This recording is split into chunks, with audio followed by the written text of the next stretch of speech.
Oh, hello, good morning. Welcome to the AM News. Now, the Ghana Police Service says it is going all out to ensure the armed gunmen who attacked a bullion van Monday and killed 2 people in the process are arrested and brought to book. The police escort in the bullion van was killed, as well as a 40-year-old mother of 3. The third victim, the driver of the van, is currently battling for his life at the Kolebu Teaching Hospital. Inspector General of Police James Opong-Bueno has been to the home of the slain police officer to commiserate with the family. Manuel Kranting was with the delegation and filed the reports.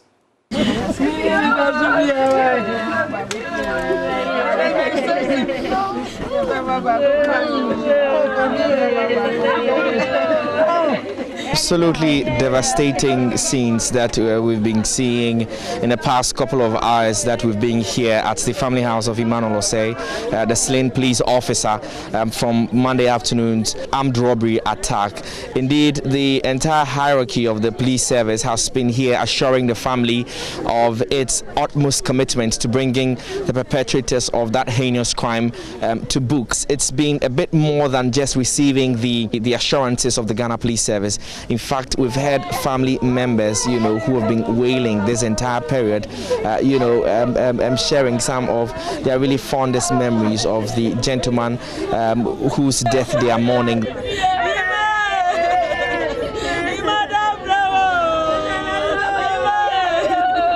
Emmanuel Osei is just about 10 days from becoming 26 years old. His birthday is on 25th of June.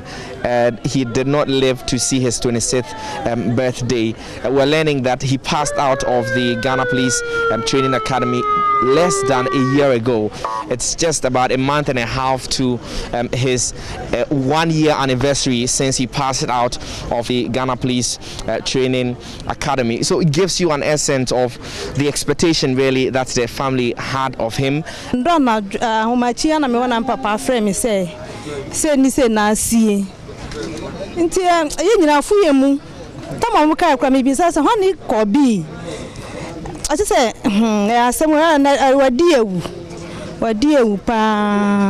Saturday me hono ofia so sister me kwaba me nya dan bi wo hanti me kwaba wo betemenka na Monday yate sa asem we a se na obefa no na me bisa se na ye adwuma because na obetene eku police ni wo ha sei wacho be kuna soja ni bi ewu ha sei wacho betene eku custom ni bi ato ha sei e cost too much enti dia me srene se yenyina yatioma we mu yehu de akoso wo ha akoso too much enti yenye bibi mfa ho na me bisa se kobi kono koye ni asoma no ana se ono no de ne pekoye because yehu ahobambo bia ade wo no ho no bulletproof no helmet no shield bibia ni ho no mo na yesi asoma no enti soma ne sen yanti ase yadwuwa yanti ase enti me pa cho me bisa o yesoma no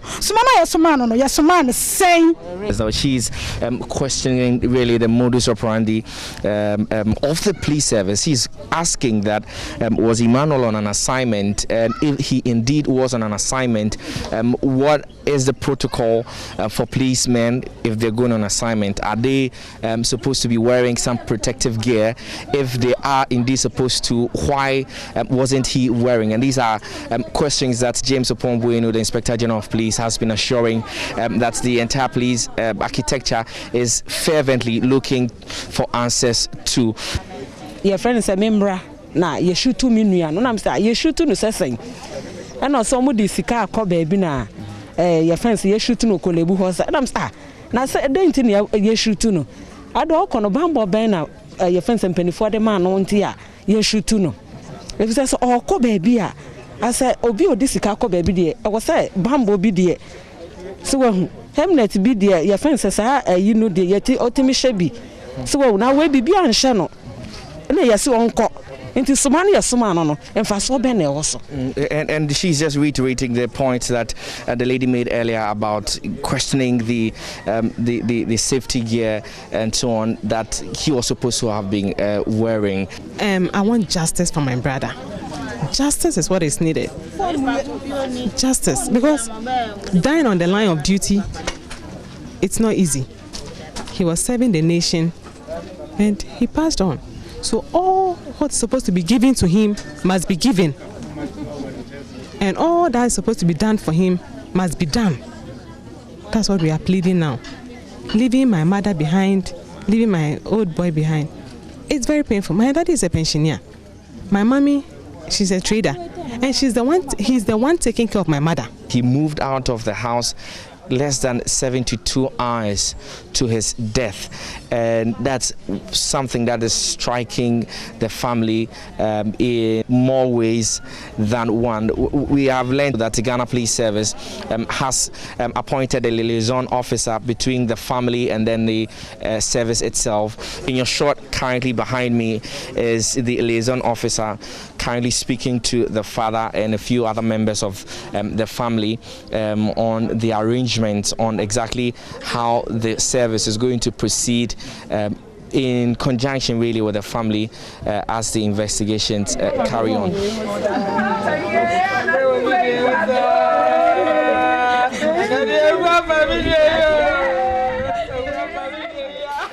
Meanwhile, the Inspector General of Police has announced a raft of measures being introduced to prevent a recurrence of such attacks. Key among them is a June 30 ultimatum for all banks to use only armored vans to transport cash. Let me assure you that we are not just sitting down. We have had a series of meetings with the banks and the companies that deal with cash. We call them cash in transit vehicle companies. And just before I came here, I had a meeting with the governor of the Bank of Ghana, as well as the members of the executive members of the Association of Bankers of Ghana. And these are issues that we discussed. And from now on, let's say from 30th of this month, any bank or any company that does not have a bulletproof, a bullion van, we are not going to provide any service for that company. So in actual fact, we are actually doing what we can to protect the people of Ghana. There's no society in the world where there's no crime. Even in the US, in the UK, Sweden, and all those countries where I would say they more or less have everything, they still have crime. The only place that doesn't have crime is heaven, and we are not in heaven. And we stay with crime-related stories and the police, this time to the Ashanti region, where the Regional Police Command says it will not rule out contract killing in the shooting of the wife of a driver of the Ghana National Petroleum Company. Benedicta Pokua Sapon was shot at close range in her Range Rover vehicle at a spot near Kumasi Airport roundabout Sunday dawn. She was later pronounced dead at the Komfanoche Teaching Hospital. Police say 4 men in a green Toyota Camry sped off after the shooting and have since mounted a search for the suspect, even as they await the release of a CCTV footage from the National Security to aid investigations. Public Relations Officer of the Ashanti Region Command, ASP Godwin Ahianyo, tells Ohim Interior of our security desk 2 witnesses, including the husband of the deceased, have been assisting in the investigation. Well, from the narrative, we are not ruling out contract killing because nothing was taken from them. They were not robbed of any of their personal effects. But from what the gentleman is telling the police, we are suspecting contract killing.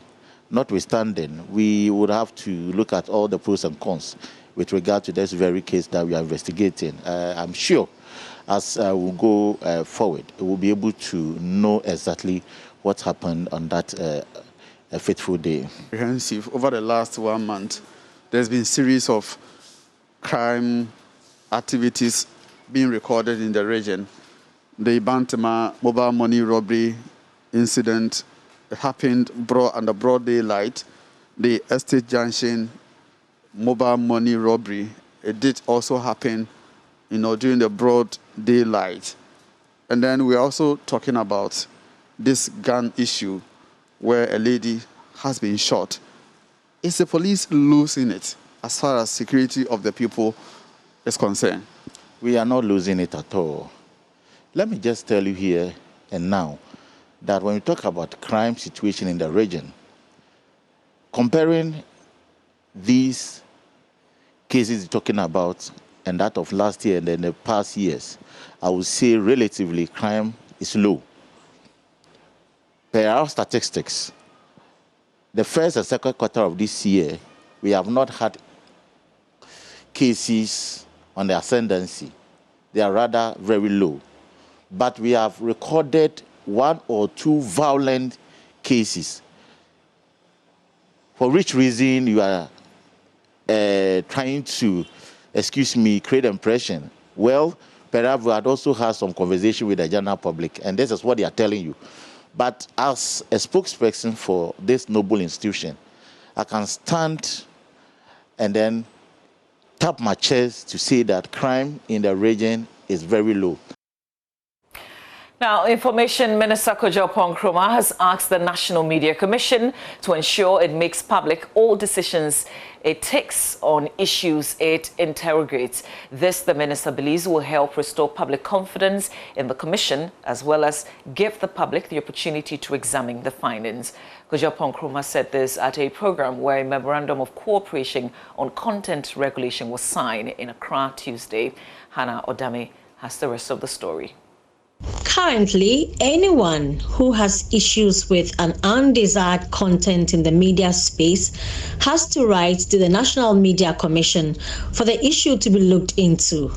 But Information Minister Kojo Nkrumah believes that channels can be expanded as a means of sanitizing the media space. It should be possible for the NMC to find a way of receiving complaints from people locally, wherever they may be, either by mail, by written or hard copy letter, or even by phone, so that you are aware, you are notified of what is ongoing. We want to encourage you to publish your decisions so that other stakeholders in the ecosystem, civil society groups, industry watchers, academia, the general public, can follow your decisions and satisfy themselves that indeed you have made a decision that is in the interest of the Republic. About 18 groups, including the Ghana Armed Forces, Ghana Journalists Association, and the Media Foundation for West Africa, signed the memorandum. Director General of the National Communications Authority, Joe Anochi, explains the exact issues the memorandum will address. We have at the NCA, that gives us the ability in real time to understand the KPIs for all the licenses that we have, authorizations that we have given out, both for TV as well as radio. So if we work together collaboratively, we will be able to ensure that the airspace, the airways of the country is going the way it is supposed to be. That President of the Ghana Journalists Association, Afel Money, is hopeful the cooperation will benefit both stakeholders and the media. For JoyNews, I am Hannah Odame.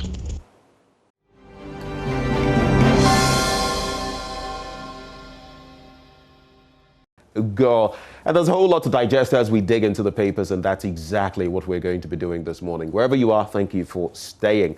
We shall start with the headlines from the Daily Graphic newspaper. And it says, tackle crime comprehensively. Security experts say that, and then 20,000 Ghana cedi bounty on robbers. 20,000 Ghana cedi bounty on robbers. Now, digitalization drive almost be on board. That's according to Professor Godfred Bobkin, lecturer with the UGBS. And then World Bank approves $200 million more for COVID-19. You can check out details of the story talking about tackling crime comprehensively. That's on page 3. But think about this. There have been gold rushes in different parts of the world, including the United States, among others, and even here in Ghana long before. But there's a mad rush now for diamonds in South Africa. Thousands of treasure seekers have flocked to Kwahlati village in South Africa, believing the area could be rich in diamonds. It comes after a man dug up a crystal-like stone in an open field and put out word of the discovery. The stones have not been analyzed by geological experts yet, and authorities have asked people on site to leave so that a proper investigation can be carried out. In the meantime, the mad rush continues as people, flock the area in search of diamonds.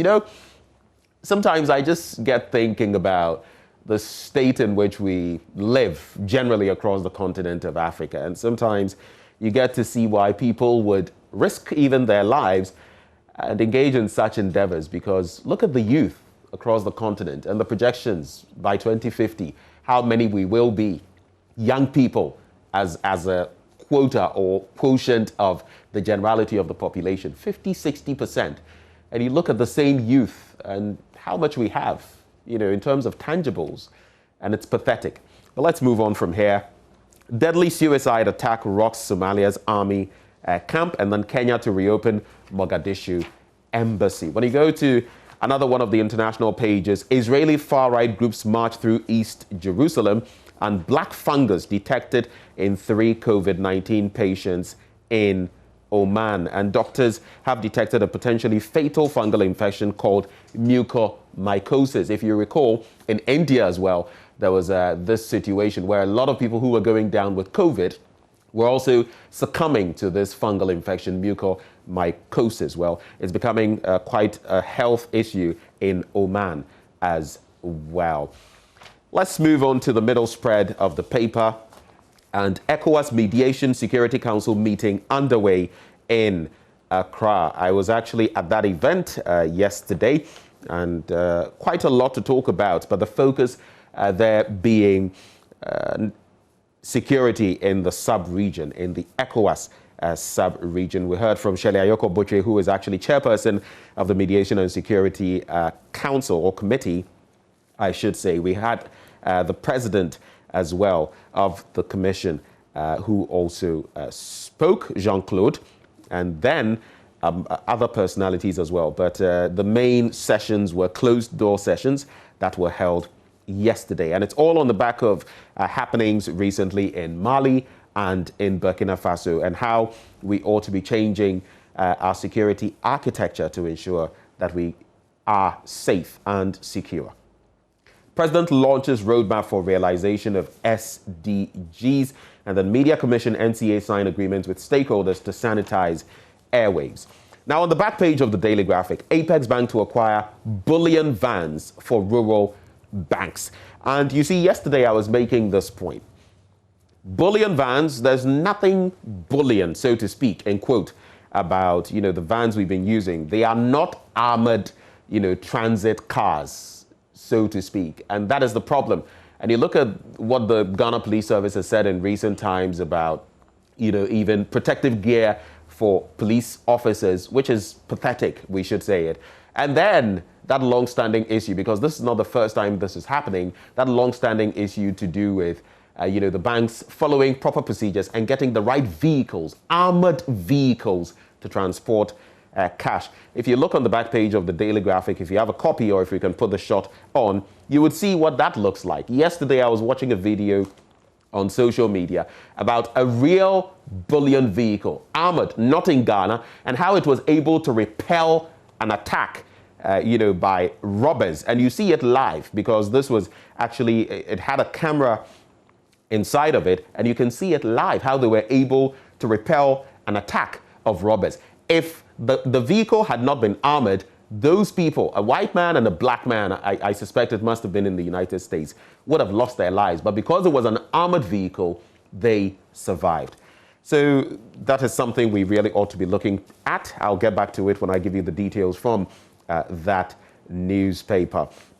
The Daily Guide this morning says, 4 gold robbers grabbed, Burkina bandits target Ghana, which is worrying per that story. Tor MD deputy sacked, and then pest and vector controllers join hands. Finally, this one, wife killer loses fight over cops. And that's on page 6 of that newspaper. The middle spread, the entertainment page, page 8, talks about CNN's Christiane Amanpour diagnosed with ovarian cancer. Some love her, some hate her, some don't like her mechanics when it comes to journalism, but you cannot take away from the fact that she's been in this. She's come, she's seen, she's conquered many issues, and it's really sad to hear of this development. Yaw Sarpong clears air on alleged second wife, and he has been talking, mentioning the fact that Tiwa is not his wife. He picked her because of her talent and that they had been working since 1981. Being famous is a curse, that's according to Mofe Duncan. When you go to the back page, drink water, not Coke, Ronaldo screams at press conference. And he is, according to the story, health obsessed. And we all know how he treats his body, which has kept him in such fine shape, even at this age. I mean, you could call him a grandfather in football, because usually footballers don't last this long. You can think of the likes of Roger Miller and others, but staying at your peak, performing at this level, it's not always easy. And he was furious when fizzy drinks were passed around. Barreto bemoans Deu pitch, that's Asante Kotoko trainer Mariano Barreto. And then pay Mediama 30K, GFA orders Hearts coach for contract breaches. Let's move on to some other papers, the Ghanaian Times newspaper now. And there's police offer 20,000 reward for arrest of Adedenkpo killers. Health Minister calls for regulation of pest vector control sector. And Justice for All program, 839 remand prisoners freed. Prison population reduces from 33% to 13%. And applause for that initiative. But as we do so, as we decongest our prisons, as we create more humane situations in our prisons, I'm also saying that these prisoners who've been freed and all of that, I mean, the circumstances vary. Let's ensure that rehabilitation, proper rehabilitation, reintegration takes place. Else, we might have, so to speak, and I'm using this cautiously and sensitively, jailbirds or people who have been through the system who only come back, and because there's no proper reintegration, they come back and they have to fall back on crime. And when that happens, well, we'll see some of the insecurity that we are witnessing currently. And it wouldn't augur for anybody. It wouldn't be in anyone's interest. IGP orders bankers to provide fortified armored vehicles for carting money, and 2,000, I should say, 458 police constables attend promotional training course. In the middle spread, President urges private sector to help provide $450 billion. Why? That's the finance gap needed for the country to achieve the SDGs, Sustainable Development Goals. On the back page, Health Minister calls for regulation of pest vector control sector. EU expresses satisfaction with GESP project. I'm talking about the Ghana Employment and Social Protection Project. The Finder newspaper now. What have they found? John Bwedu petitions CID over video accusing him of engaging in galamsey. SL Global to supply Sputnik V vaccines at $18.5. That's according to the Ministry of Health. And then Ghana to produce COVID-19 vaccines. That's according to President Akufo-Addo. There's also allegations of corruption, bad corporate governance, false. That's according to the GCB. Let's take a look at some other pages in this paper. 10-year SDGs financing roadmap launched. Dr. Baumia donates medical equipment to GHS, and Ameu condemns theft of railways properties. That's Mr. John Peter Ameu, Minister of Railways Development. Let's check out the BNFT now. And ECOWAS fears insecurity in region could derail pandemic recovery. It's on the back of that meeting, that convocation, if you like, of the Mediation and Security Council of ECOWAS. Disregard false and malicious publications about GCB Bank, according to management. And public servants push for base pay increase, not impressed with executive pay freeze. That is the story there. In the middle spread of the paper, Haptel partners GIPS to make bank-to-bank transfers instant. There is that piece by Titilayo Adewumi, Through the Looking Glass, an optimist's view of West Africa's 10-year prospects. The back page, Apex Bank posts remarkable growth, and AFESC partners Amistad for research and training. Republic Press, Pinaman's death unnatural. That's according to a pathologist. That story is on page 6. And I'm sure you know the Pinaman we're speaking of. It's about that young lady, 14-year-old final year student of Miracle Educational Academy in Sunyani, who initially was thought to have committed suicide. Now it's coming to the fore that she did not commit suicide. The pathologist is suggesting that there was something else that happened. There's also assist police with credible information to tackle crime. That's according to a police commander. Question is, sometimes you do the assistance and the things that follow are not very palatable. But we're hoping that we can create that sort of confidence, that sort of culture, which would have people more willing to contribute vital information so that a lot of the crimes that we see can be resolved. But Mr. IGP, it behoves you and your men as well to create that sort of environment so that people can be confident that when they, give tip-offs information, they will not face any backlash or have people next time around, coming their way with guns or something of the sort. Hassan Ayariga explains why Ghana is likely to have a white president soon. He's been speaking and he has accused, the minority side in parliament, for example, the NDC, that when they were in power, why did they not fix Ghana? Now that they are talking about fixing Ghana and fixing everything. But he's also spoken about the fact that the way things are going on the continent and even here in Ghana, we're highly indebted. He suggests that in some places there are even Chinese police officers and all of that, and that it wouldn't be long if we keep on this trajectory when we would have foreigners ruling us. And there's IGP under fire to retire for officers in waiting. When you go to the middle spread of the paper, there is Major Mahama. Michael Anim gave statement voluntarily. And this one, so side by side, Major Mahama on page 8. Then another story to do with another one who fell.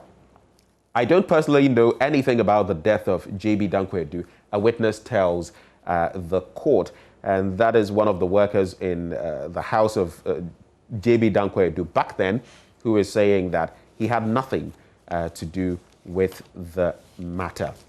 The Daily Dispatch this morning says Mustafa is principled and honest. That is Gabi Asari-Otre Dako. And the Mustafa in question here is Dr. Mustafa Hamid. Kufuor is a snake under grass. Quote, yeah? Sekou Nkrumah replies Kufuor's attack on Nkrumah, and I'm talking about John Ejekum Kufuor, and the recent comments he passed about Ghana's first Prime Minister and President of our soil, Osajefo, Dr. Kwame Nkrumah. When an African government abducted an ex-minister in London in 1984 and tried to send him out by air in a container. You can check out details on page 11 of the paper. On the back page, it's all about Mustafa Hamid at 50 and the comments that have been passed by Gabi Otre Dako. Let's wrap up with these papers and pick a few of the details from some of the papers. The issues are regurgitated, if you like, replicated across the papers, and so we can skip a lot of them and just focus. John Boydo petitions CID over Galamsey allegations. That's the Daily Statesman.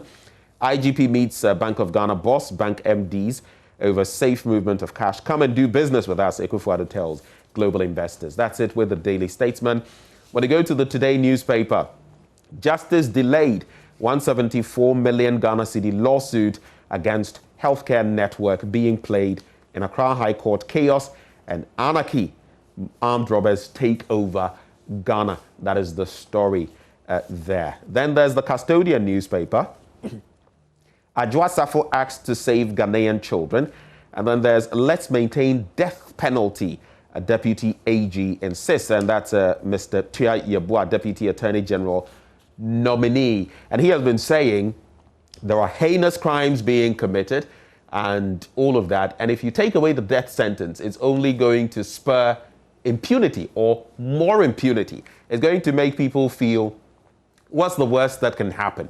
We're not going to have the death penalty anyway. There's not going to be, capital punishment. And so in the end, what's the worst that can happen? It'll bring some impunity to society. That's in a nutshell what he's been, referencing. Of course, there are others who are against the death penalty. And in Ghana, it's actually been a long time since we actually exercised that, though there are some people apparently on death row Akufo-Addo woos global CEOs to invest in Ghana, and there's prioritized disinfection to prevent diseases. Health Minister to MMDA. So let's start with the major stories. We shall take a look at some of them. I'm going to focus first on the Daily Graphic and the Ghanaian Times newspaper, and we shall take it from there. So we focus on tackling crime, which has become quite an issue. And let me just start with this bit. We know this is not all of them, but if you just follow the trajectory, in 2016, in the eastern region, 2 police officers were attacked in a bullion van near Mamikrobo, that is in the Kwewu Afram Plains. Then we had similar incidents, and again in 2019, it was in Asempaneye in the Dwaboso district. A policeman was killed. That was in the Ashanti region. Pardon me if I murdered Dwaboso. September 2020, a bullion van was attacked at Mansumim in the Ashanti region. January 2021, Sakumono, another bullion vehicle right here in the Greater Accra region. March 2021, in the Ashanti region again, at Danse Nyankumesi, a policeman was killed. And then Jamestown, right here in Accra again, a policeman shot dead in that dastardly attack. And there are many more. So there are so many precedents, and if we don't do something about this now, I don't know when we shall do something about it. But getting back to that story, 3 security analysts have underscored the need to strengthen the entire criminal justice system, with particular emphasis on police intelligence, investigations, and prosecution of alleged criminals. Additionally, they said it was imperative for the government to make conscious efforts to tackle systematic challenges such as unemployment to dissuade the youth from venturing into crime. And I just want to hammer this particular point. There is no justification for crime in our society.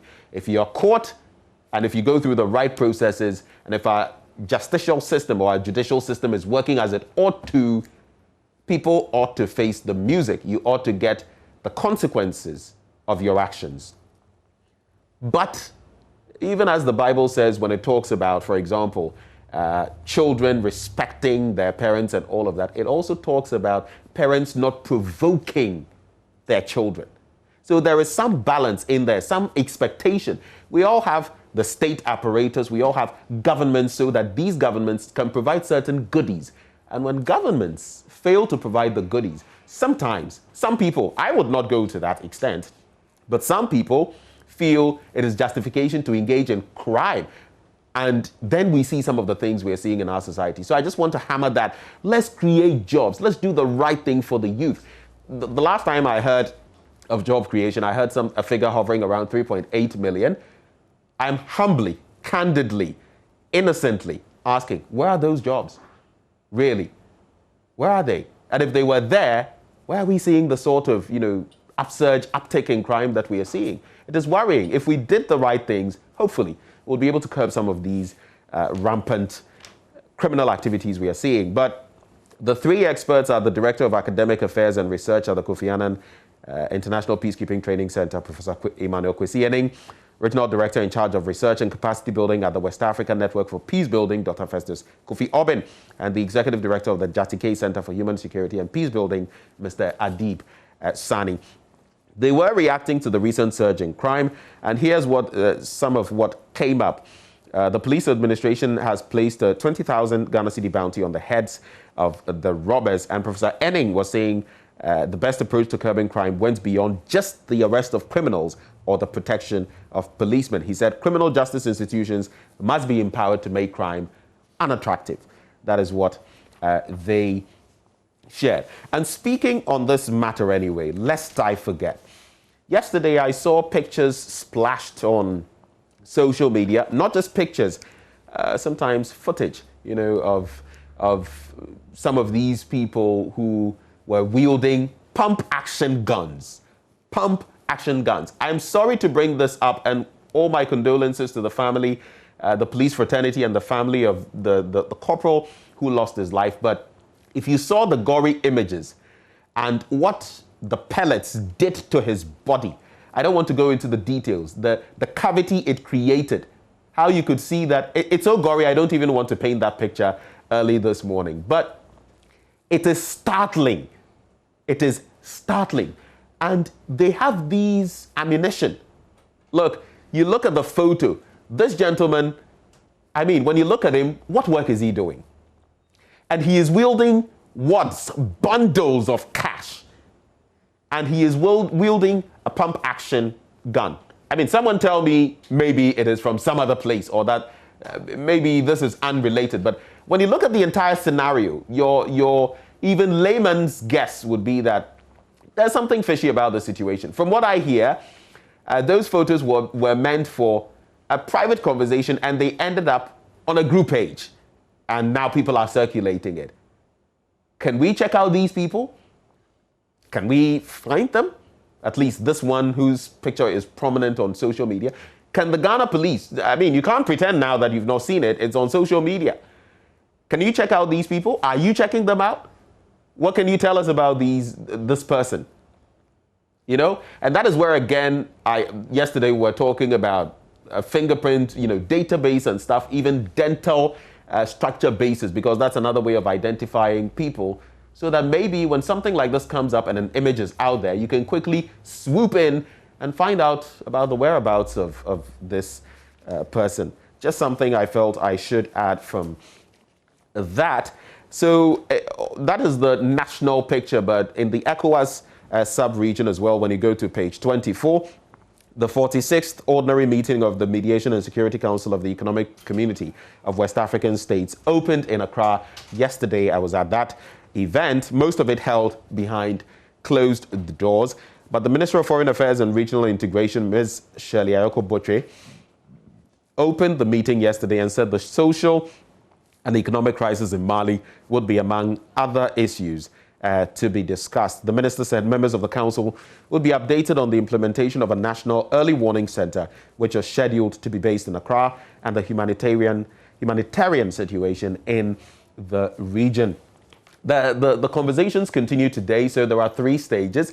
What happened yesterday is specifically for ministers of defense, security, and foreign affairs.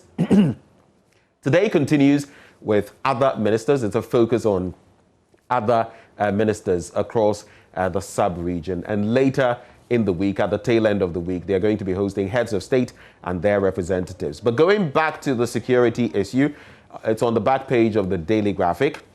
Apex Bank to acquire bullion vans for rural banks. And the ARB Apex Bank has received approval from shareholders to purchase 12 armored cash transport vehicles, commonly known as bullion vans, at 32 million Ghana cedis. Maybe so, Mr. Maybe so. Is it because of the sum of money involved that some of the banks have waited till this time? Is it because of the money? Well, we see the consequences now, don't we? Can you ever replace a life? Can you put a monetary value on life?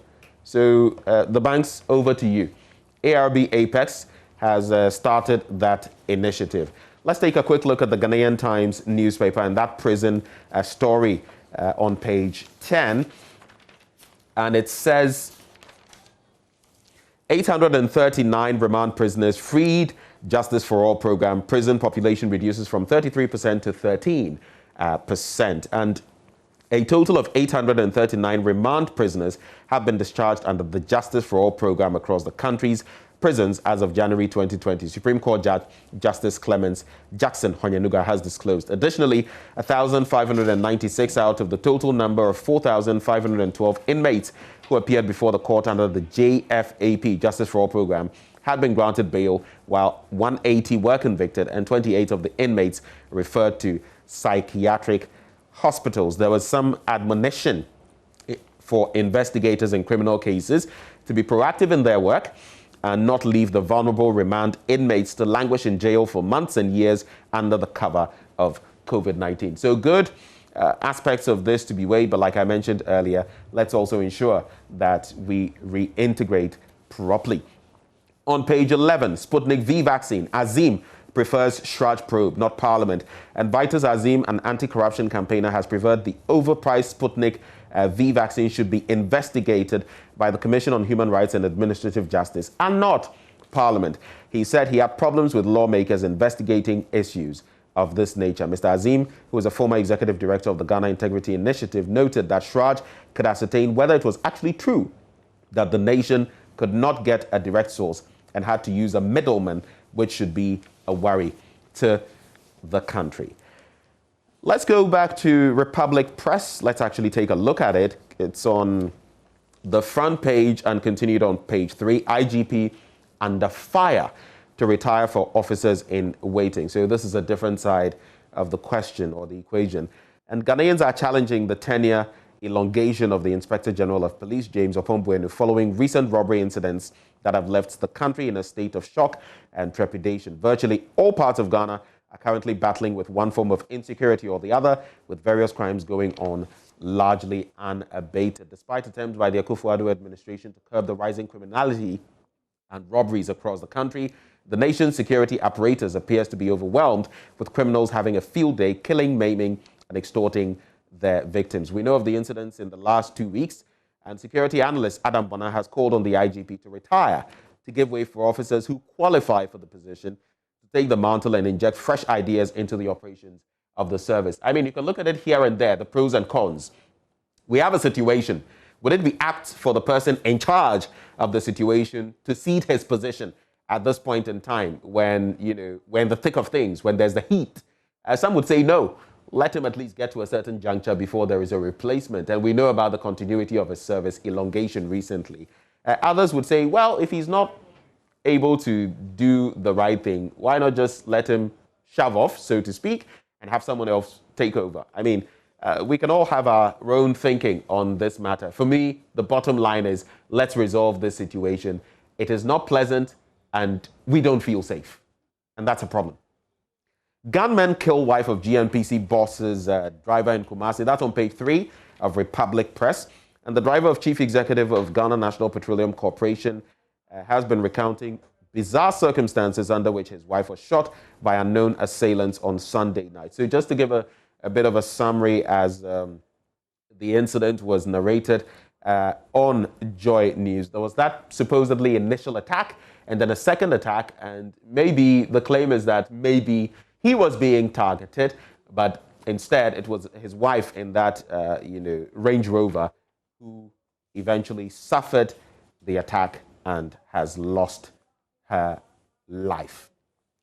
Hassan Ayariga explains why Ghana is likely to have a white president soon. That's on page 9 of the paper. And he says we stand the risk of having a white man as the president if care is not taken. He explains, according to him, the manner in which priority is given to foreigners in almost every sector of the economy over indigenous Ghanaians is one of the factors that point to his prediction. And he says in the next 10 years, our children would be slaves in this country. The foreigners are taking over every sector gradually. That is what he shares in that newspaper. Let's check out some other stories. This one of interest, maybe the final one I shall do right before we do my Joy Online. It's on page 4 of the Finder newspaper, and it says, allegations of corruption, bad corporate governance, false. That's according to GCB Bank, which is describing as false and malicious a publication that the bank has been engulfed in issues of corruption, bad corporate governance, and selective application of the bank's policies. The letter was posted on a fake and cloned news website and subsequently circulated on social media last week. But in a statement, GCB Bank said the content of the letter, which was authored by a group calling itself Concerned Staff of GCB, are false, malicious, and intended to discredit the board and management of the bank. I guess that brings some closure to that matter. Let's quickly check out some major stories on myjoyonline.com. We are not in heaven. IGP reacts to calls for his resignation. We are not, Mr. IGP, but I suggest that sometimes the way we react, James Opombuenu, over to you, sir. Armed robbery at Jamestown, driver of bullion van, fairly stable, surgeon at Kolebu. Fire destroys property at Asankragwa in the Western region. We will get them. IGP pledges to arrest killers of police officer. I don't doubt what you're saying, Mr. IGP, but what happened to the killers of the Infantiman MP? Let's get them too. Family of student journalist found dead in a hotel room demands justice. Akufo-Addo admits government is facing challenges in COVID-19 vaccine procurement. And stop watching those telenovelas, Speaker of Parliament tells Ghanaian women.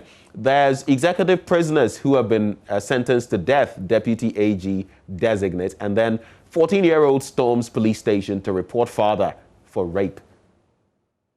That's just heart-wrenching, isn't it? Well, that's it for myjoyonline.com. But there are many more stories. You can just click on myjoyonline.com and get all the latest by way of information. Time now for sports. Do stay.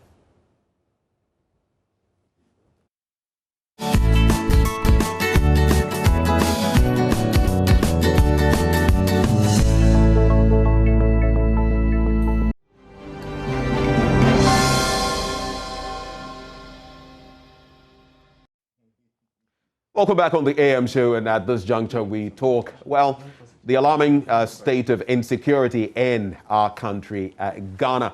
And we're joined by our guests. One of them has a 25-year career in policing. He's a former executive secretary to the IGP, former senior investigations advisor to the African Union Mission in Darfur, Sudan. He's a former superintendent of police, retired, of course. Peter Lanshin Tobu joins us. He also happens to be a member of parliament for Wa West.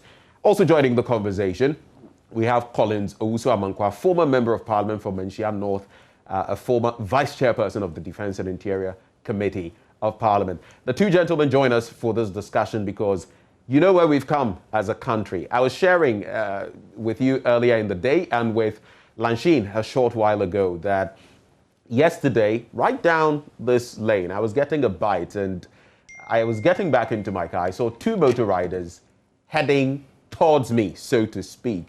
They sped past, but when I sat in my car and I was leaving, I just realized, hey, now when I see motorbikes coming in my direction, I get nervous. Question is why? Why should it be that way? We talk about insecurity in the country and what we can do about resolving the situation, because that's what we really need. Gentlemen, thank you for joining the conversation. You're welcome. It's our pleasure. But just to kickstart, just a quick one. Are you contesting for any well, position in the KMA mayorship race? Yes. You're in the KMA leadership race? No, mayorship. Mayorship, okay. Yes. Right. How is that going? Very positive. Very positive? Yes. What's so positive about what has happened so far?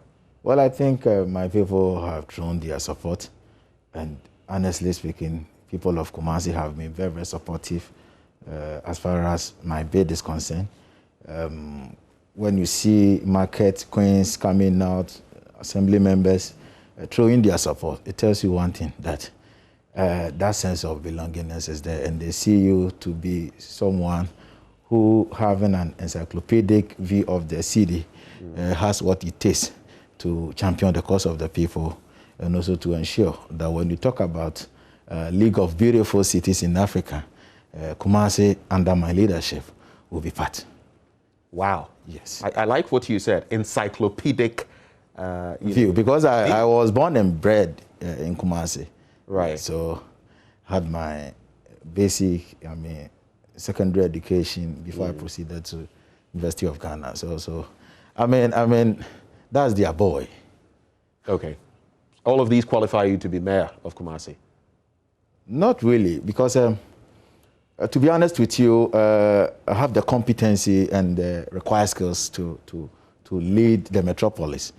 Mind you, because the KMA has responsibility to exercise the political, executive, and the administrative authority in the metropolis, and also to champion or promote the local economic development. And having worked with them, among all those aspiring, happen to be one who has had more time to deal with the assembly, because I was an ex-official member for 8 years, and then again I've been working with the assembly closely, because I established sanitation management project, that is Clean City Initiative, and I was the executive director.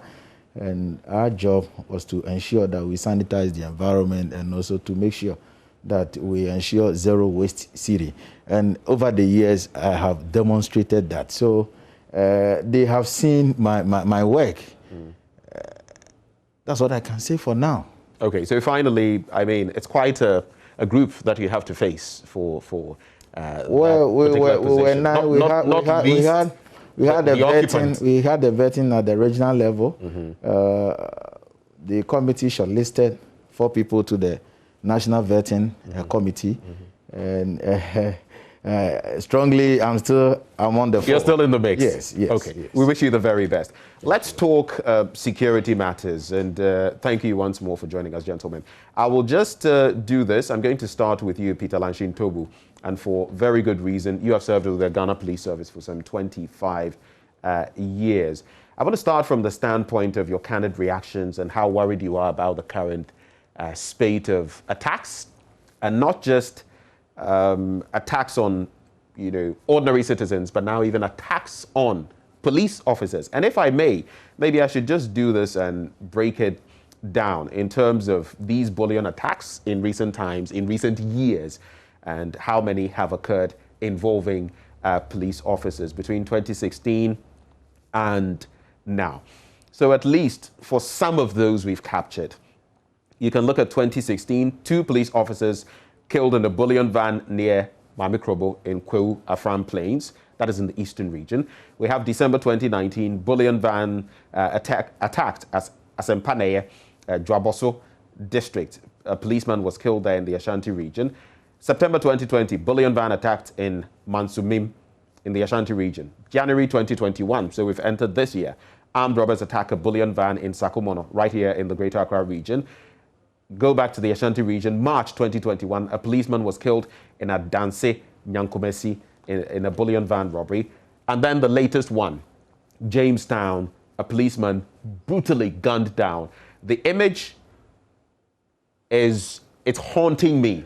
When I saw especially that image of his head, the cavity in there, just the entirety of the contents of his head turned into mush. It made my stomach churn, and I'm asking myself, how did we get here? What's your understanding, your appreciation of the entire situation right now, Lanshin? Thank you very much for the opportunity. Let me first of all say good morning to my dear friend, former MP. He's been on the committee that I'm serving now. I think he was deputy chair. He's one of the people that I look up to in terms of experience. And when I saw his name amongst the contestants for KMA position, I think if I was the president, I would just say, please go and sleep, you have the job. Unfortunately, I'm not in that position. If you were president, yes, you would give him the job. I'll give him the job. Straight away. Straight away, I'll give him the job. Because I've followed him for some time. And I think one thing I like about him is the fact that when it comes to matters of security, he knows what to put out there and what not to put out there. That is all about security. It's not everything that we put out on air. And as we sit today, I am very convinced that we are just talking about compartmentalization of information and trying to see what can we share to the public, what shouldn't be shared, but how do we contribute to ensure that Ghana's security is better than before. All the things that you've listed, my brother, and let me say good morning to our cherished viewers. All the things that you've listed shows that the Jamestown incident was not an incident in isolation. These things have been happening since 2016. And all of us are in this country. Where it happens, the reaction is the same. You see all kinds of big people rushing to the scene, visiting the families, and doing what is culturally acceptable. And after a week or two, the story dies down. So I've been looking at this situation, and I said, look, it is time for us to sit up as a country and move away from the level of hypocrisy. What is right, and what is wrong is wrong. And on matters of security, I've told people, you don't have to color it. Security has no color. It is about Ghana. So when you try to politicize security, you destroy the integrity of the country, and in fact, that alone is a threat to national security. Politicization of the security services. It's a very dangerous thing. Very particular, even politicization of security ideas. When we talk about security, let's talk about security. Straight to the point. Sometimes people wonder why, as a young politician or as a new politician, when I'm talking about security, I look so technocratic. I look so professional. I should be looking political. I say, no. On matters of security, I don't have to look political. I'll say it the way it is and make recommendations as to what can make all of us feel safe in this country. My brother, you know, the dotted incidents that you've read, that is not even the problem. The fear of crime is actually what will eat us up. You see what happened to you yesterday? All of a sudden, you are walking around and you are so afraid. But nobody... I didn't even realize my apprehension. Yes. It's when it happened, and then I got back in the car, then it hit me. Great. I am actually anxious now when I see exactly. people on. So, but for me, I think what happened to you? Oh, so...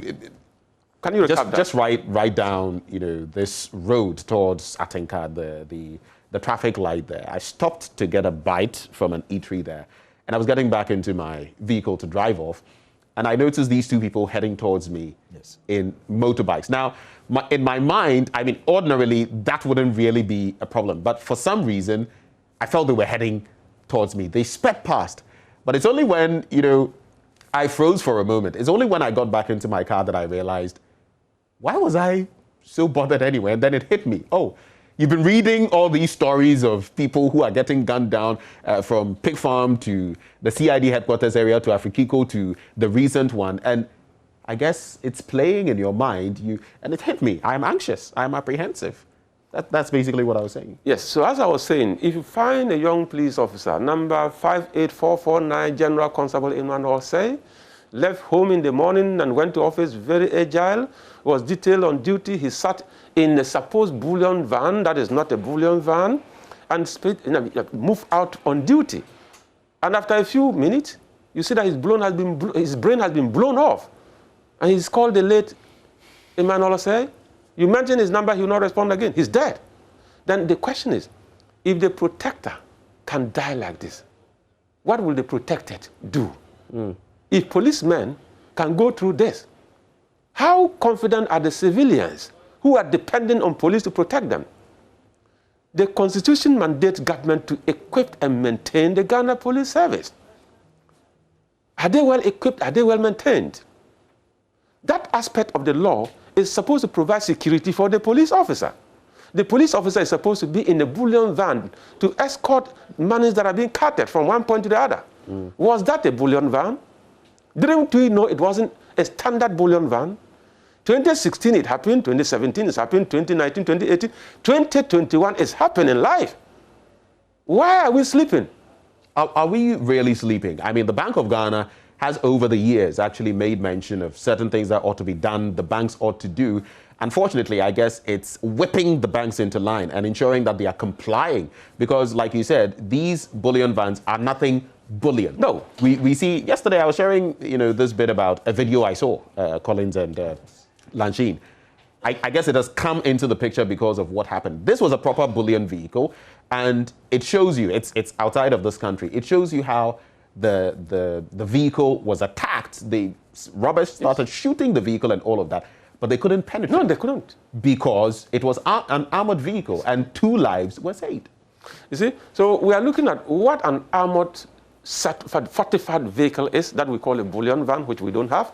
And all of us have played to the gallery, oh, nothing will happen. It happens, and we will go and perform all these traditional things and then go back to sleep. Can you imagine that the Bank of Ghana came out with a directive that banks should try to phase out these bullion vans, right? These makeshift vehicles that we call bullion vans, should try to phase them out by 2023 July, that policemen should continue to die up to 2023? That is absolutely unacceptable. And I saw the IGP respond quickly that no, by the end of this month, by the end of June 2021, if it is not done, he's withdrawing his men. And I made a statement I saw in some media, on some media platforms, a misrepresentation of that fact. What I'm saying is that the IGP's directive cannot stand. You know why? It is not possible for them to procure bullion vans in 2 weeks. And that is a matter that came up because 2 weeks, it's not practical. And even look at the cost. Listen, it's not ARB practical. Apex, you know, in one of today's papers was talking about, and I'm thinking it's something over $30 million or so. So it's not something you can cough up. What hurt me most was the fact that when we talk about minimum capital for banks, right? When we're doing the banking sector reform. Right. It took a year for banks to raise the minimum capital to qualify. And when it comes to the life of a police officer, the Bank of Ghana is saying that it should take 3 years. The 3 years was too much for me to bear. And in fact, the 2 weeks from the IGP looks like a laughing matter. Because no, it's not possible. The IGP intended well. But the reality is that I've challenged people. Let's wait up to December 2021. I'm not talking about end of June. December 2021, go to town and see whether you have the kind of bullion vans that we are all praying for in the country. Right now, as we speak, the Bank of Ghana might sublet some of their bullion vans to support operations. Right. But I'm telling you, after 2 or 3 weeks, you will still see these makeshift vehicles in town doing the same thing. Okay. Putting police at risk at all times. All right. And that's something else I was going to throw at you. So your initial reaction to this, and again, is it practical what Mr. IGP is saying currently? We know of the Bank of Ghana and at least the small fleet they have. Looking at our number of banks and everything, it's obviously not going to suffice, even for ARB Apex. What's your take? Well, before I come to that, let me also commend my senior brother. In fact, he's someone that I have a great deal of respect for when it comes to national discourse in terms of security. Before then, let me also extend my deepest condolences to the bereaved family of the late Police Constable Emmanuel Osei, the late Efuabedu of blessed memory, that God should protect their soul. It's very pathetic, especially when you die on the line of duty. This is something that I think now that a directive has been given to CID to investigate the matter, I would want to add my voice that CID must expedite action on this very issue. Because we want to know how best to manage crime in this country. It's not about procuring armored-plated bullion van that will solve or reduce incidents of robbery. It's not about that. It's not about that. There is more to that. Okay. There's more to that, and I think we need to disperse that notion.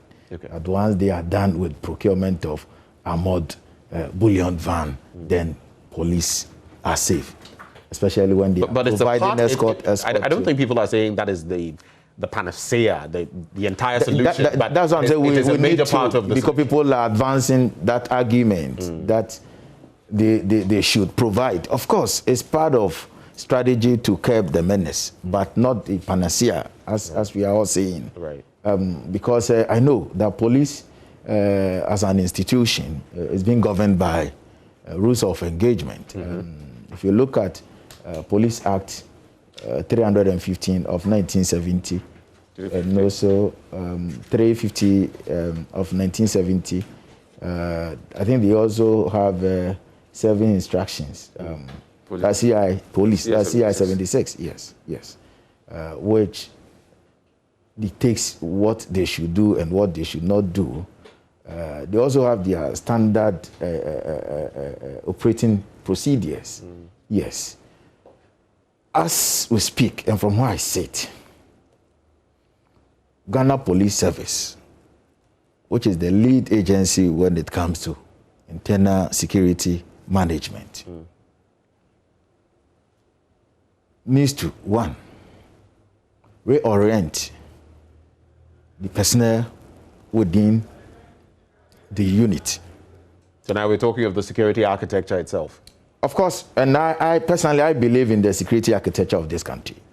Ghana is not close to a failed state. Right. We are not close to a state of insecurity because, Ben, if you want to talk about characteristics of state of insecurity, we are not close to. So how do you describe where we find ourselves now? In the space of a week, yes, we've had 3-4 attacks plus. Yes. In places that, I mean, interestingly, all of these routes, Peck Farm, the Osu area, the CID headquarters area, Afrikiko, this Jamestown, these are routes that I use often. I don't recall the last time I heard that such incidents, especially maybe not Jamestown, but the others, such incidents happened. And I'm wondering what is going on. And these are sentiments that have been shared by many a Ghanaian that daylight robbery of this nature? How do you describe that? Well, you see, to the best of my knowledge, I think the media has also shown keen interest of reporting such incidents, especially in this time. Unlike the past, regime, my senior brother has admonished that we should not politicize security matters. But I think police always deals with statistics, and sometimes they compare a number of cases.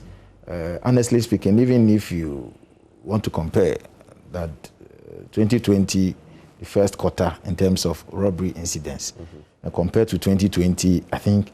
Do you mean 2016 or 2020? No, I'm comparing last year and this year. Okay. Yes, there has been some level of reduction, in terms of incidences. So that's why I'm saying that police has their strategy, and once your strategy is breached, of course, you need to go back to the drawing board. You need to re-strategize. You need to regroup and come out with a nice, more holistic approach to deal with the issue. I believe that. So I believe that. Do this.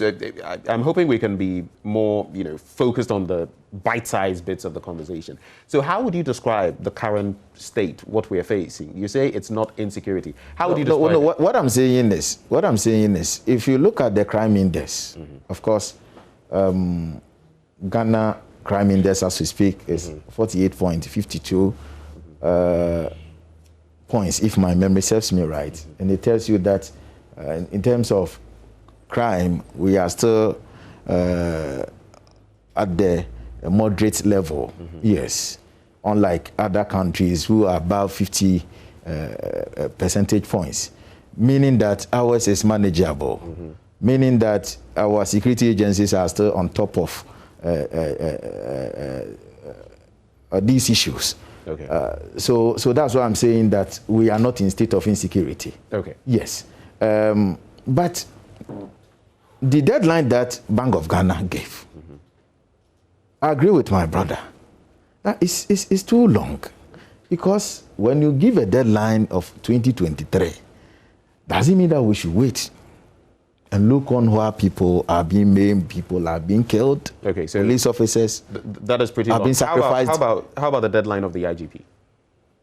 It's also too short. It's not practicable. Even if you want to talk about, budgetary allocation, procurement issue, it's not easy. No. So at least, but 6 months for me will be more befitting. Okay, let me come to Lanshin too. Right. You have vast experience, a quarter of a century as a police officer. Some have said, I was listening to Adam Bona speaking to my colleague Evans Mensah yesterday, and one of the matters that came to the fore, a police constable with very finite, limited experience being put in such a situation in a bullion van. Some feel that was not the right thing to do. What's your take? Thank you very much. You see, when you are a police officer, after training, when you graduate, you are a professional police officer. And in fact, these escort duties are actually for the young ones. But you ought to take instructions from your commander. I believe that it's just command failure over the years. The law is clear. If you look at the service instructions, it's clear that if somebody comes to call you to do escort duty, and the vehicle that the person comes along with is not a bullion vehicle, please insist on getting a bullion vehicle. Insist on the right vehicle to be brought. Don't risk your life. But we've glossed over this for years. It is just because police officers are dying. That is why it's coming up for discussion. Or else the nature of Ghana, nobody will say anything about it. You will see that it is wrong, but when you go and say it, somebody say, oh, you want to destroy my business. We know this is not a bullion van, but we've been doing business for days. In some jurisdictions, the law must be enforced to the full. A bullion van has a specific definition. It has specifications. If it's a B4, it's a B6, whatever it is, if it doesn't qualify by international standards, you cannot use it. But, let me tell you something. He's saying that it's not about what has happened, that there is more beyond that. Violent crime is surging in the country because in 2016, President Nana himself, when he was campaigning, he said, one of the biggest challenges we have as a country is youth unemployment. A lot of young people are out of school. They don't have any hope in life. They don't know what to do. And one of the greatest things that has actually influenced the youth in this country is galamsey. Do you know galamsey is a violent business? If you go to the galamsey site and see the kind of things they do, people are armed because somebody can come and seize your pit, can seize your concession, and drive you away by force. So a lot of them go in there, they are on drugs. A lot of them go in there, they are armed. And after 6 months in galamsey, your son, your daughter is coming home definitely a very different person. So when you get that point, and the issue of unemployment, my brother, yesterday I was on one platform and I was saying that it is not even the unemployment that is a challenge. It is a wrong employment that is annoying. I completed the same school with you. I have E in mathematics, F in English. Okay? You have B in mathematics and A in English. We are all in the village, or both of us are in the village. 3 months you got lost and you came back.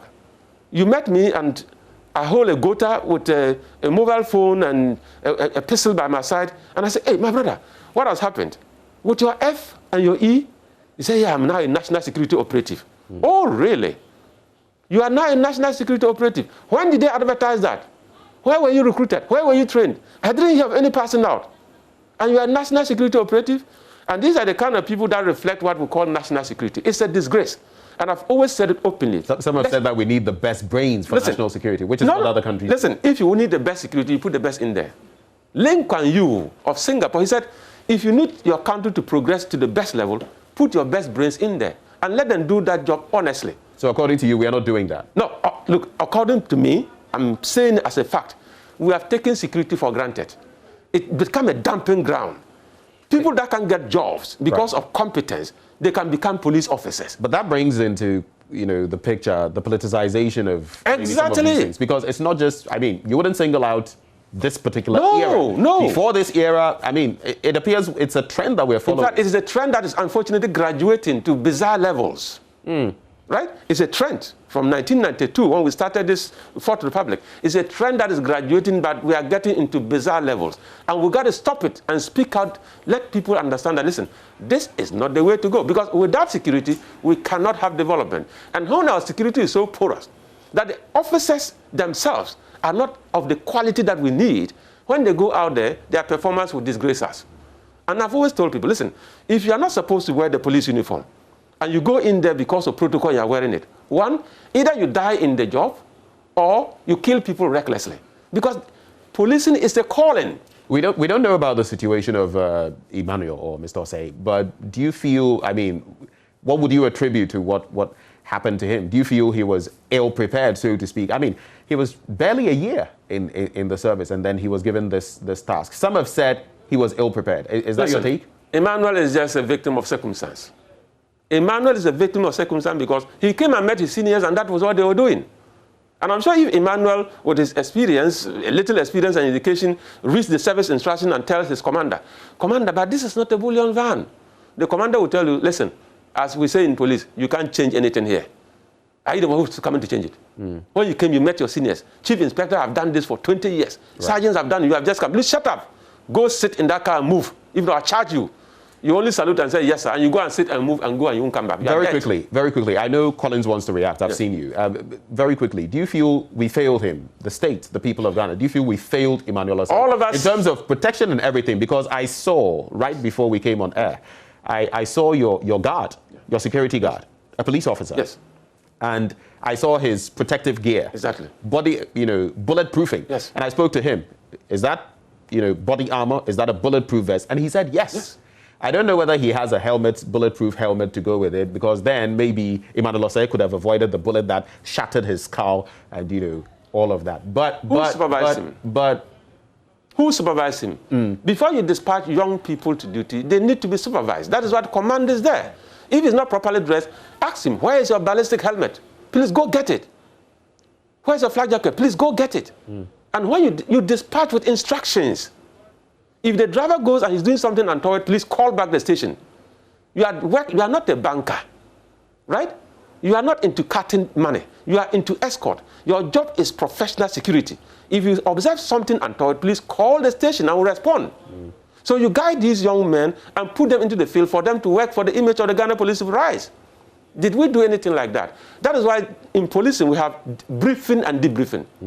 What was a briefing given to young Emmanuel Osei before he left for duty?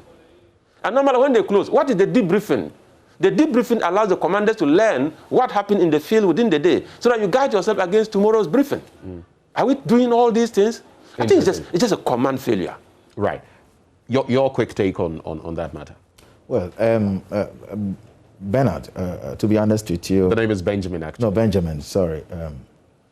To be honest with you, we should depart from using issue of unemployment to justify crime in this country. It will be more dangerous and suicidal, even to our survival as citizens, that someone has committed crime and the basis has been that the person is unemployed. I don't think it is the basis, but if you just listen to, briefly, if you listen to Professor Inning, Dr. Orbin, among others who have spoken, they are saying that once there is unemployment, these are some of the ripple effects. I mean, Ghana is not a microcosm. We have so many other examples across different countries across the world. No, there are so rising many factors. Rates of unemployment. There are so many factors. Also create some. There are so many factors which comes to play. To be honest with you, when we talk about security, by its nature, it's invisible. Sometimes we look at the physical aspect. That, let's say, when I was coming, I saw a police officer. That is the physical aspect, being armed fully to teeth. That doesn't mean that we are not doing a lot as a state. As we speak, we are still installing security cameras all over the place, especially at the vantage places, to be able to track a commission of crime that is ongoing. So we are doing something. Let me put it on record. Right. As a state, we are doing something. Right.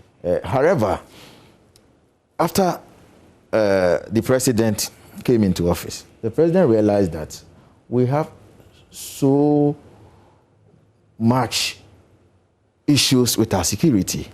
We have so many challenges, and therefore, how are we going to tackle it?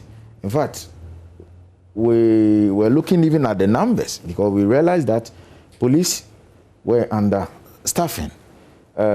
So we decided to recruit more personnel. No, I'm talking about police people ratio. No, I'm coming. Okay, so no, that was according to the UN, it's 1 to 500. One police to 500 civilians. Yes. The last I checked in Ghana for 30 million, it's 1 to 1,200. That was what? 1 to 1,200 as of 30 million. No. 1 is to 800. Yeah. Okay, so it's been reduced. Yes. All right. Yes. That's what I'm saying. That so we were able to recruit even at a go 4,000. We're calling them batches into personnel into the police service, and it tells you that the president is poised to make sure that we bridge the gap. Then again, the issue of logistical support to the service, of course, is on record that the current administration has procured more even vehicles. Because when we came into office, the serviceable vehicles that police were using was 492. Yes. But as we speak, it's more than 1,000. Apart from our intention to procure 3 helicopters for Ghana Police Service, I don't want to talk about the immigration, the Ghana Armed Forces, because they are all being provided with some logistical support, which for me is very good strategy, because their morale must be boosted. And I can tell you that the issue of unemployment, the current administration has tackled it, because under NDC, unemployment was declared as a national security threat. So when we came into office, we came out... Rampant unemployment always is a national security. Well, that was the first... Always is a well, I don't know whether they have come out with a new research work on that, but to the best of my knowledge, under former President John Dramani Mahama, between 2015 and 2016, it came out based on a lot of research work that unemployment is now a national security threat. Collins, just so we created.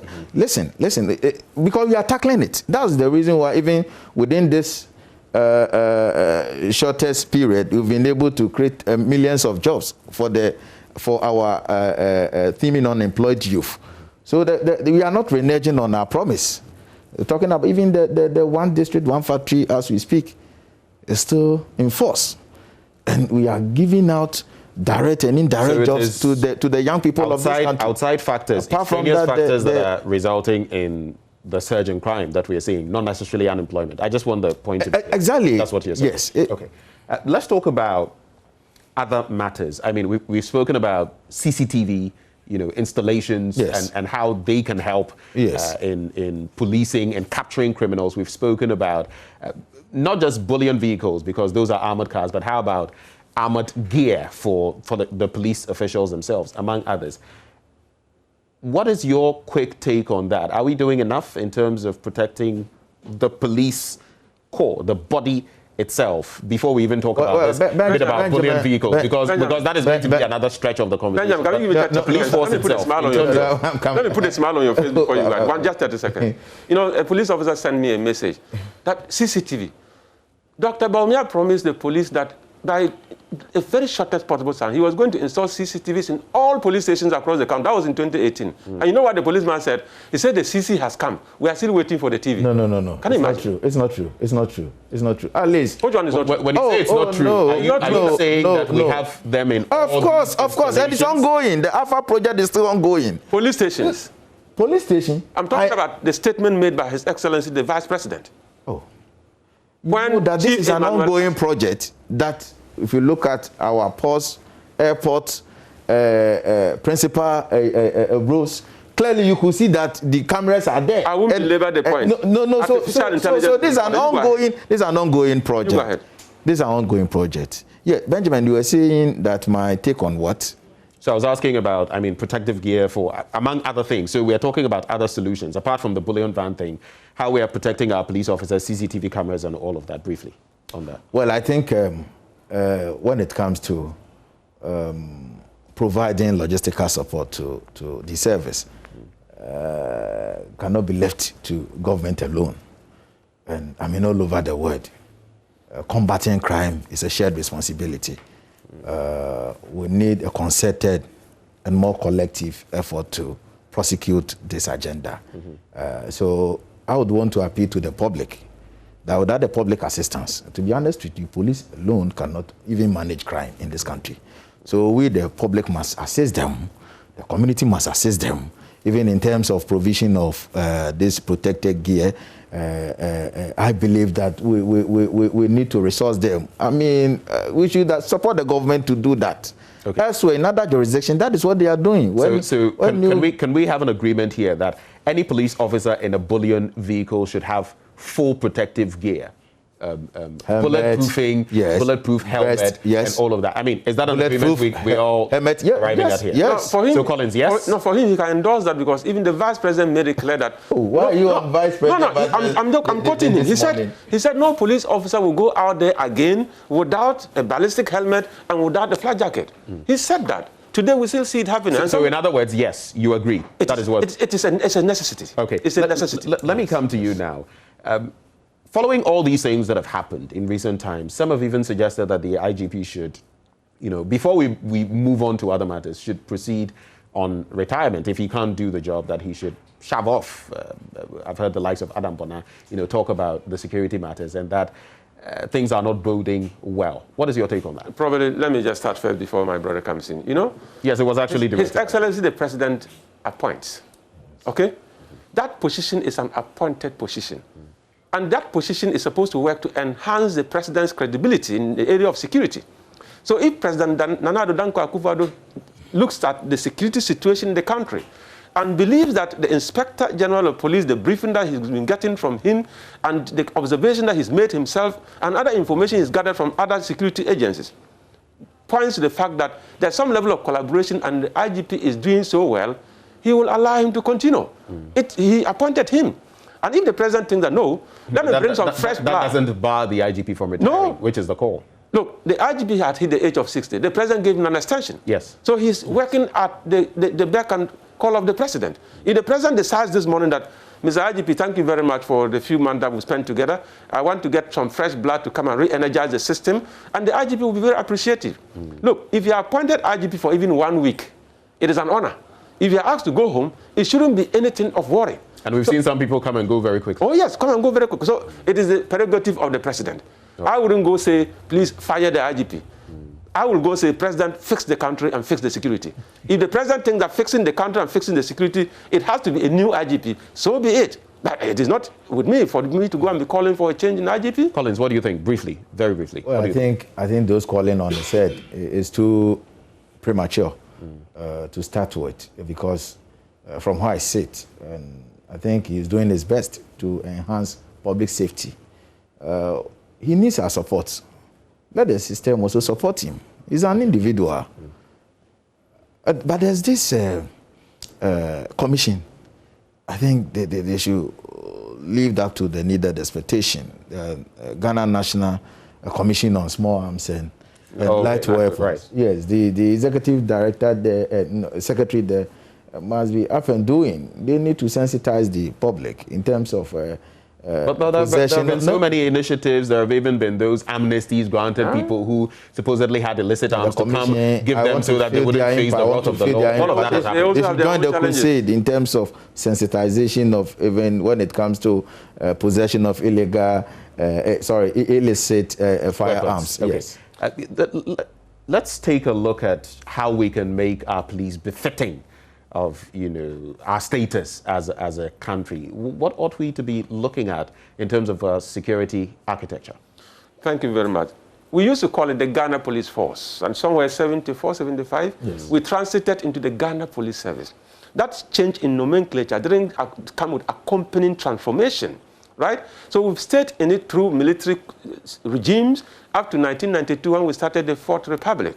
And all the years that we've done all these things, there is some level of militarization in the brain of the police officer. We've got into democracy, 28 years and counting. We talk about democratic policing. You know what? When I think about police reform, in fact, the security sector reform, I bow my head and I salute the outgone IGP, Mr. David Asante-Apietu. He came to office and said, look, let's be honest. It is not about the IGP. It's about the fact that the system is old. We need to reform it. Yes. We need to reform the system. And he brought, I was just the executive secretary, a small boy. That's one of his former bosses. Yes. He actually served the Exactly. So he brought what we call the police transformation agenda. The few questions that we're asking, just go to town and ask, is crime going down? The people say no. Are you happy with the police? The people say no. Do the police respond in time when you call on them? The people say no. Do you trust the police? The people say no. And if all these answers are no, go back to the police. Are you happy yourself as a police officer? He said no. Is your welfare the best that you think of? He said no. If all these answers are no, the simple solution is that we need reforms. So he introduced what we call the police transformation agenda. People didn't get it. It was a long-time project that was supposed to transform the Ghana Police Service into a democratically nurtured police organization capable of carrying this country to another level. But we didn't get it. We didn't get that support. Today, we are back to zero. And all these things that are happening, my brother, motorbikes-related crimes. There was something we introduced we call rovers. We observed that we need to use motorbikes to respond to motorbike. And the police motorbike should be more robust. And these people, if you have two people sitting on a police motorbike, fully dressed with their ballistic helmet and flak jacket, they can chase these people. As they fire, they will fire back. They can chase and fire. And at the end of the day, you can ride your motorbike and go and commit crime. Because of CCTVs in the system and connected to the emergency command center, look, we will generate an information that gradually you find about 10 sets of different motorbikes from the police getting into a particular zone, and wherever you pass, you will meet them, and you can't escape. Right. And that is gradually where we're going. I think that there is still hope for the future. All right. I think now, from the picture that is being painted, it appears these robbers even outgun the police. They seem to have more, pump-action guns and all of that. But I want us to wrap up on this point. I want us to wrap quickly on this point. Both of you, I'll take your take. We have the Deputy AG, who recently, Alfred Tiayabua, who recently has suggested, and it ties into the conversation because he is saying that people charged and convicted of heinous crimes, when it comes to the death penalty, we should use it so that it serves as some sort of deterrent. Over the years, we've seen Amnesty International even petitioning countries, our presidents, to let go of the death penalty. Where do you stand on that conversation? Collins, I'll take your your thoughts as well, Lansheen, and then we shall wrap the conversation. Well, I think it is very debatable because it used to be part of criminal justice system. We expunged it. So if has it been expunged? It's just that we've not applied it in a while, but it's still there. We are not applying it. It appears we've not been able to rekindle it for some time now. So, but this is a good call. Let's have conversation on that. Let's discuss and see how best to sanitize the system. Because to be honest with you, if you visit our respective prisons, and as we speak, prison population is over 13,000, with 11,000 being convicts and more than 1,500 are on remand. It's so appalling. It's something that we need to come on. For a few today who through the Justice for All program are being... Of course, that was instituted in 2007 with the sole aim of decongesting prisons. I think it's something that we should take it up. Okay. And also to insist that there are certain systems. Even if you look at the Constitution, clearly a parallel system must be established. If you read we should take a look at it. We should debate the matter. Sure. Lansheen, briefly on this matter. Should we, start exercising this to prevent heinous crimes like the murder? That is what, Tiaya Boy is speaking of. Thank you very much. I hope he will be confirmed. The incoming Deputy Attorney General expressed his position. It's all about law. He believes that, look, let's execute them if they're supposed to be executed. That is the position. Of course, he will have problems with transparency, or what is the Transparency International, okay? He's going to have a problem with the international bodies that are responsible for ensuring that corporal punishment is done away with in our statute books. But the problem is that, prisons are supposed, many jurisdictions change the name prison to corrections. People in there are supposed to be corrected. Right. But the Ghana Prison Service will tell you, we don't correct people in there. We don't have the capacity to correct. We have the zeal, we have the desire, we have the competence, but we don't have the support to be able to correct people. So people get in there and they come out worse off.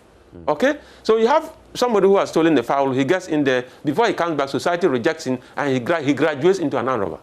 So the recycled prisoners is also another thing that we should watch carefully. But as to whether we should continue to execute those who are charged with murder and convicted, sentenced to death, whether we should execute them is a presidential prerogative. If he signs, it will be done. But I think that the last time we got this was somewhere in 92 or something. We've never gotten anybody executed again. But can we ensure that our prisons are correctional centers and not pollutants? Go in there and get polluted and come out and become a danger to society. That is dangerous. Gentlemen, thank you so much for your time. Peter Lansheen Tobu, you just heard him there. Retired police officer, MP for Wa West. He is a member of the Committee on Defense and the Interior. We also heard from Collins Owusu-Amankwa, former MP for Manhyia North and former Vice Chairperson of the Defense and Interior Committee of Parliament. Gentlemen, thank you so much for coming. Thank you for joining the conversation. We're going to take a short break, and when we return, we're talking about cleaning Ghana. There is much more right after this. Do stay.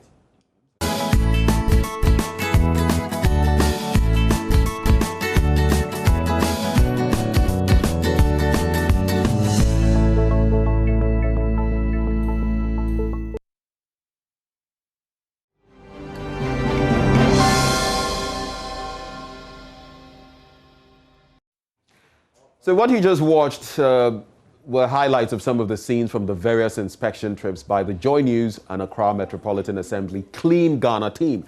The Clean Ghana campaign was initiated by JoyNews in collaboration with the AMA, and it sought to help enforce waste management laws and educate the general public on how to manage the waste. The idea, simply put, was to educate citizens and make them take responsibility for their actions.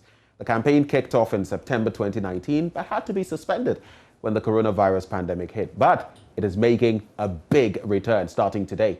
And I'm joined by JoyNews editor Araba Kumsin, who is coordinating the campaign. She joins me with what we should be expecting this time around. Araba, good morning. Hi, Benjamin. How are you doing? It's one of those special moments. I remember the last time you joined me on the show. Today you're back. Yes, always good to be back. Always good to be back. Yes. In 2019, and I was just sharing with you before we came on air, I remember the one with the chicken and the lady with a saw and all of that, and how, you know, the unhygienic circumstances. In fact, in somebody's words, we have seen a lot of things during this campaign. I mean, when we started the campaign, from the onset of the campaign to when it ended, I mean, the reporter Nancy Emefa Dradosi brought us scenes of, I mean, terrible scenes and, you know, for lack of a better word, disgusting scenes of the conditions under which people cook food for mass consumption, you know. And so we are glad that we are bringing out these things for people to understand the need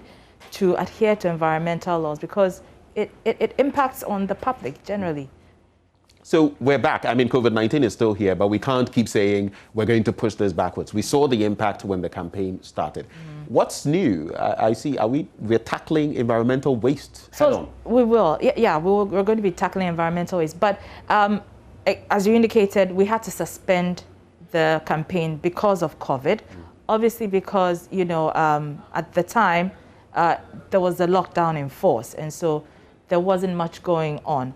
Also, the environmental officers who joined us on the campaign actually were tasked with burying the bodies of those who have been ravaged by COVID-19, who died from the virus. And so at the time, they had so much on their hands, they weren't able to join us.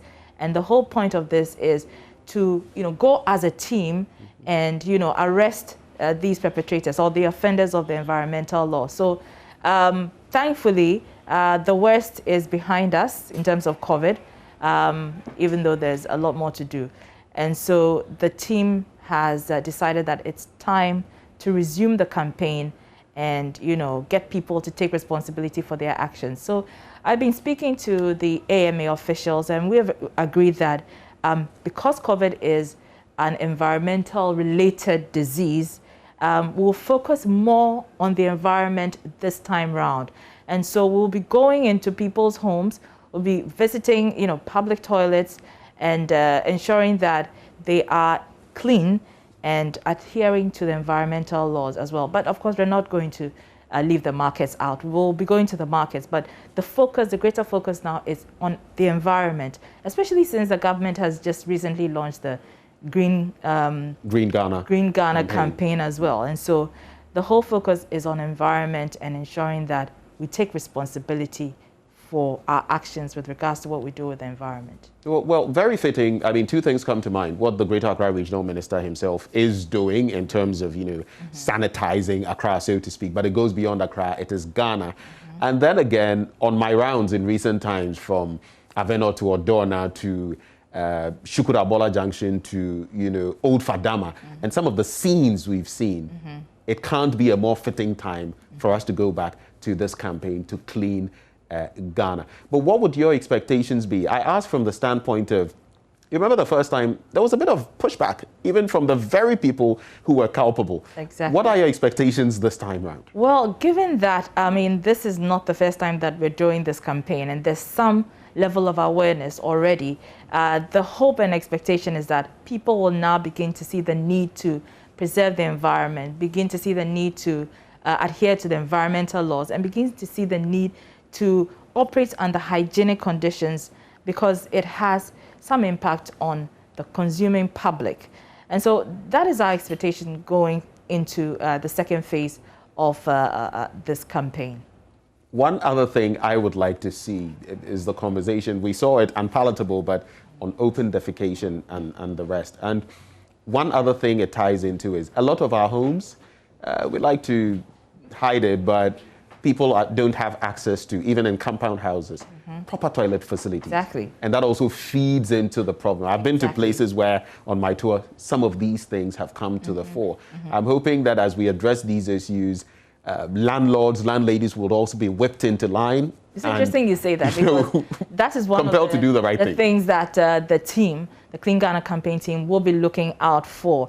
And I remember, I mean, successive governments and mayors, particularly in Accra, have made the threat of ejecting people if they don't have toilet facilities in their homes.